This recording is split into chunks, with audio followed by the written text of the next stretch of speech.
Hello, and welcome back to Speak English Easy. I'm Mike, and today we're tackling something that every English learner struggles with. That frustrating moment when someone asks you a question and your mind just goes completely blank. You know what I'm talking about, right? Someone asks you something simple like, "What did you do yesterday?" And suddenly, you can't remember a single thing you did, even though you had a perfectly normal day. Your brain freezes. You start saying, well, I mean. And before you know it, the other person is looking at you like you've forgotten how to speak entirely. Well, today, we're going to fix that problem. We're going to learn how to train your brain to think quickly and respond confidently in English conversations. And the best part? These techniques work whether you're in a job interview, chatting with friends, or giving a presentation. By the end of this video, you'll have 5 powerful strategies that will help you never get stuck for words again. So grab a notebook and let's dive in.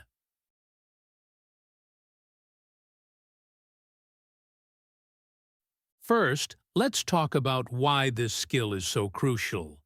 Last week, I was talking to my student Maria, and she told me about an experience she had at work.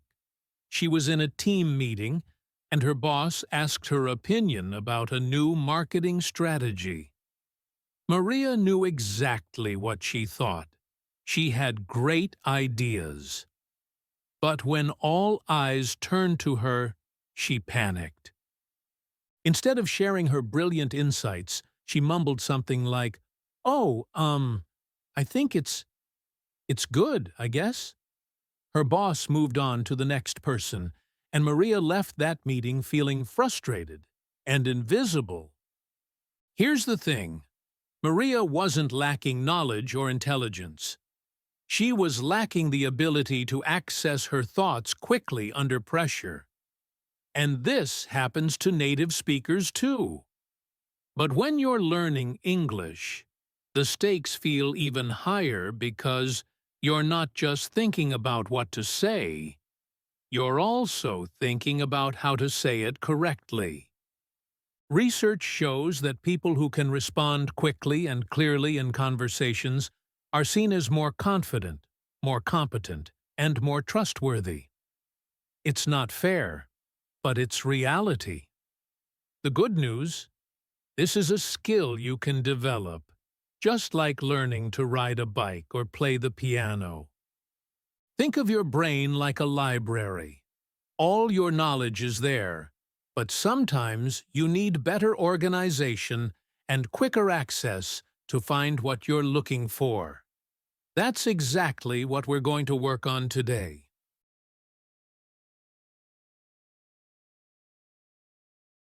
Before we learn solutions, let's understand the problem.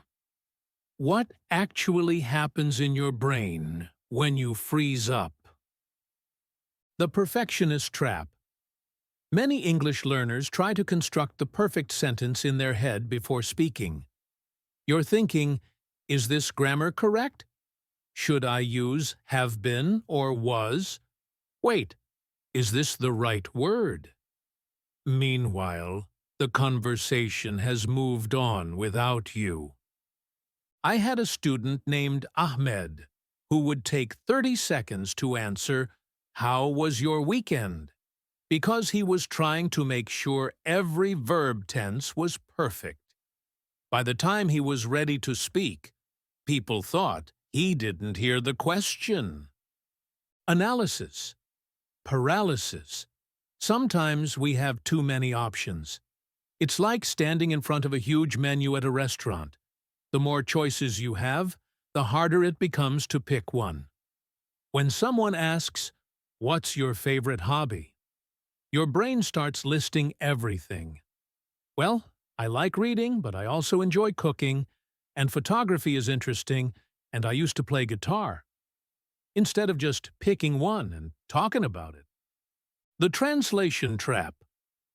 If English isn't your first language, you might be translating from your native language in your head. This creates a delay because you're essentially having the conversation twice.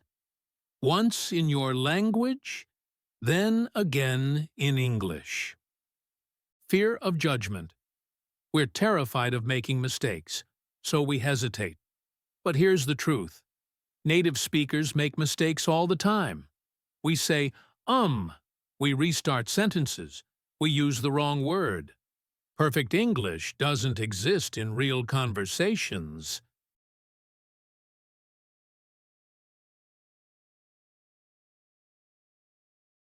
Now let's get to the solutions.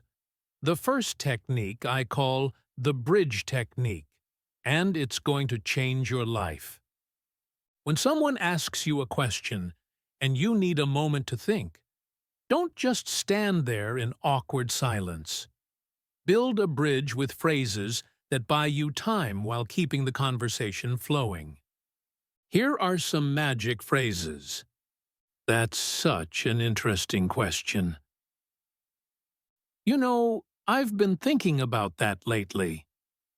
Let me see.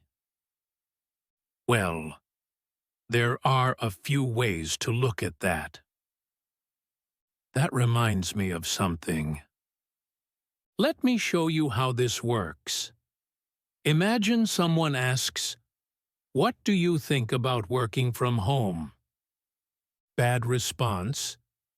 I, well, it's, um, good response. That's such an interesting question, especially after everything that's happened recently. You know, I think there are definitely pros and cons. See the difference? While you're saying, "That's such an interesting question," your brain has time to organize your thoughts. You sound engaged and thoughtful, not confused. Practice this right now. I'll give you a question, and you practice using a bridge phrase. Ready? What's the best advice you've ever received?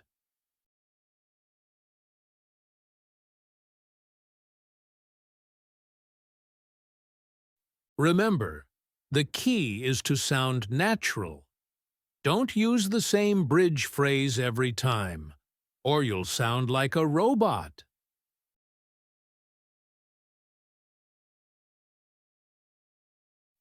The second strategy is something I call the echo method, and it's brilliant in its simplicity. When someone asks you a question, you repeat part of it back to them while you're thinking of your answer. This serves three purposes. It shows you're listening, it gives you time to think, and it helps clarify what they're really asking. Here's how it works. Question. How do you stay motivated when learning English? Echo. Response. How do I stay motivated? Well, I think the key is... Question. What's been the biggest challenge in your career? Echo response. The biggest challenge in my career? That's a great question. I'd say it's been... Notice how natural this sounds? People do this all the time in conversations. It's not stalling, it's processing. But be careful. Don't repeat the entire question word for word, or you'll sound like a parrot. Just pick the key part. Question. Do you think social media has more positive or negative effects on young people today? Don't say, "Do I think social media has more positive or negative effects on young people today?" Do say, "Social media's effects on young people."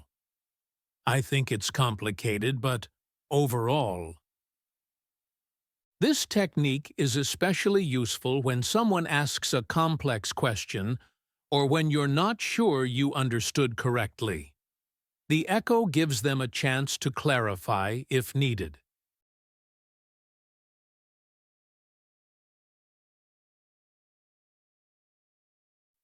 Strategy number 3 is building what I call your story bank. This is preparation that doesn't feel like preparation. Most conversations follow predictable patterns. People ask about your background, your opinions, your experiences.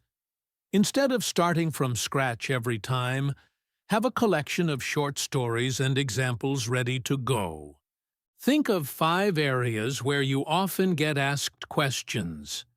Your background, where you're from, what you do, your interests and hobbies, your learning journey, especially for English, your opinions on common topics, travel, food, technology, your experiences, challenges you've overcome, memorable moments. For each area, prepare 2 to 3 short stories or examples. Not scripts that you memorize word for word, but flexible stories that you can adapt. For example, let's say someone asks, "Tell me about a time you had to overcome a challenge." Instead of scrambling to think of something, you already have your story ready. Maybe it's about learning to drive, or moving to a new city, or learning English itself. The key is to make these stories genuine and personal. People connect with authentic experiences, not perfect presentations. Here's a mini exercise. Think right now about a funny or interesting thing that happened to you recently. It doesn't have to be dramatic. Maybe you got lost using GPS, or you tried a new recipe that went terribly wrong. Practice telling that story in 60 seconds or less. This story can now be your answer to questions like, "How was your week?" or "Anything interesting happened lately?" Or even, "Tell me something about yourself that's not on your resume."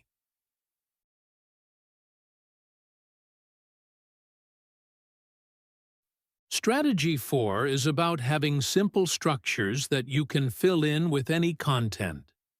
Think of these as templates for your thoughts. When your brain is under pressure, complex thinking becomes difficult. But if you have simple frameworks, you can organize your thoughts quickly and speak clearly. Here are 3 powerful structures. The opinion structure. I think opinion because reason. For example, example. So overall, conclusion. The experience structure. I remember when situation. What happened was story. And what I learned was lesson. The comparison structure. On one hand, advantage chart point A, but on the other hand, disadvantage chart to point B. Personally, I lean toward your position. Let me show you these in action. Question. Do you prefer studying alone or in groups? Using opinion structure. I think I prefer studying alone because I can focus better without distractions. For example, when I was preparing for my English exam, I tried both methods, and I retained much more information when studying by myself. So overall, solo study works better for me, though I know it's different for everyone. See how having that structure helped organize the response. You're not wondering what to say next, you just fill in the framework. Question. What's something new you learned recently? Using experience structure. I remember when I decided to learn how to cook Italian food last month. What happened was I watched some YouTube videos and tried making pasta from scratch. It was a disaster the first time. And what I learned was that cooking, like learning English, requires patience and lots of practice. These structures work for almost any question. The more you practice them, the more automatic they become.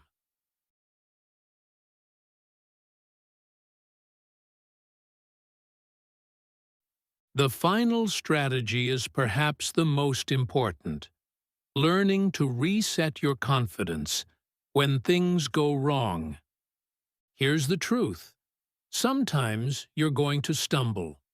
You'll forget a word, lose your train of thought, or give an answer that doesn't quite make sense. Native speakers do this too. The difference is what happens next. Many English learners panic when they make a mistake. They start apologizing, get flustered, and the whole conversation becomes awkward. But confident speakers have recovery techniques. The restart. Let me rephrase that.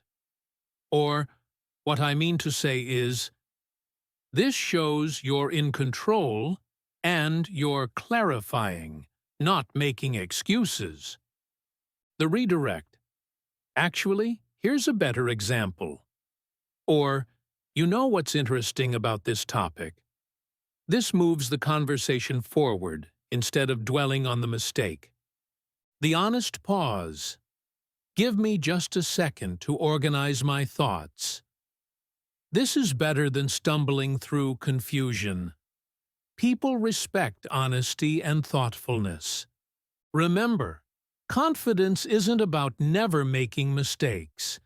It's about recovering gracefully when you do. I want you to practice this mindset shift. Instead of thinking, I hope I don't mess up, think, I'm going to communicate my ideas clearly. And if I need to clarify or restart, that's perfectly normal. The goal isn't perfection. The goal is connection and communication.